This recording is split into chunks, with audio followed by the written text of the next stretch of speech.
लाहौर से भाई मोहम्मद नबील अमजद साहब ने सवाल लिखा है।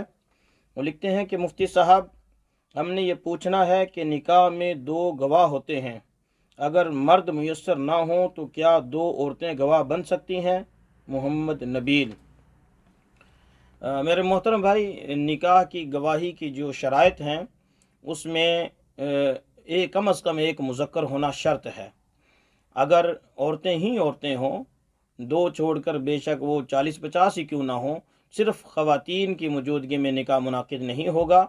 गवाही के लिए ज़रूरी है कि अगर मर्द मुयस्सर नहीं, दो मर्द मुयस्सर नहीं, तो एक मर्द दो औरतें हो जाएं तो गवाही का निसाब पूरा हो जाएगा। ये तो किया जा सकता है, अलबत्ता बग़ैर तज़कीर के, बग़ैर मुज़क्कर के, बिल्कुलिया ही सिर्फ औरतें ही औरतें हों तो इससे निकाह मुनाकिद नहीं होगा।